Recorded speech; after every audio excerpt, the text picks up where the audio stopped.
High guys welcome back to beautiful family. आज बनाबो आमी कातला माछेर दई कातला। तो एखाने आमी कातला माछ निये नियेछि। कातला माछेर मध्य नुन और हल्दी सामान्य माखिए नियेछि। एखाने दई निये नियेछि एक बाटी एकटु कम।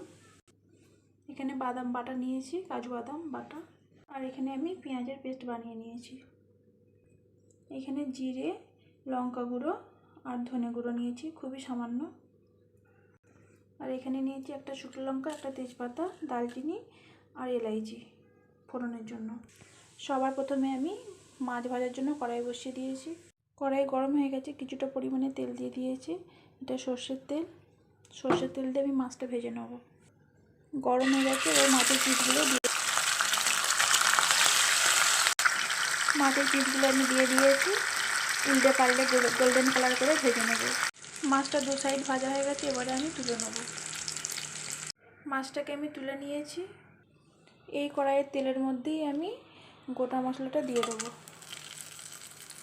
মশলাটা একটু ভেজে নিয়েছি, এবার পেঁয়াজ বাটাটা দিয়ে দেবো। স্বাদ মতো নুন দিয়ে পেঁয়াজটাকে আমি ভেজে নেব। পেঁয়াজটা ভাজা হয়ে গেছে, এবারে আমি 1 চামচ আদা রসুন বাটা দিয়ে দেবো। আদা রসুনটা ভালো করে আমি মিশিয়ে নেব পেঁয়াজের সাথে। এবারে মশলাগুলো দিয়ে দেবো।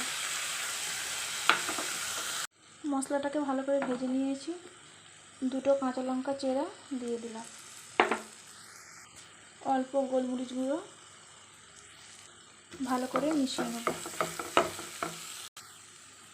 ভাজা হয়ে গেছে, খুবই সামান্য পানি দিয়ে দেবো।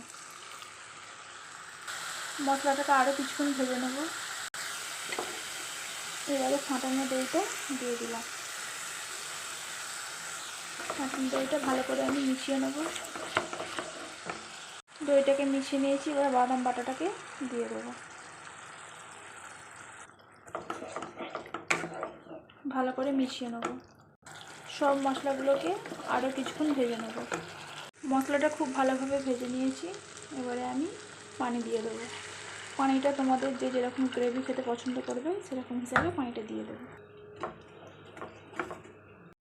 ফুটে উঠলে মাছগুলো ভেজে রাখাগুলো দিয়ে দেবো। ফুটে গেছে, এবারে আমি মাছগুলো দিয়ে দেবো। তোমাদের এই দই কাতলা রেসিপিটা ভালো লেগে থাকলে লাইক, সাবস্ক্রাইব, কমেন্ট করতে ভুলবে না। সব মাছগুলো দেওয়া হয়ে গেছে। একদমই অল্প চিনি দিয়ে দিলাম। খুবই সামান্য গরম মশলা আর 1 চামচি ঘি দিয়ে গ্যাসটাকে মিডিয়াম রেখে 5 মিনিট ঢাকা দিয়ে দেবো। 5 মিনিট পর আমি খুলে দেখে নেব। দেখো এরকম আমি গ্রেভিটা রেখেছি। গ্যাস বন্ধ করে দিয়েছি। তো গরম গরম সার্ভ করে নেব আজকের মতো এই রেসিপিটায়।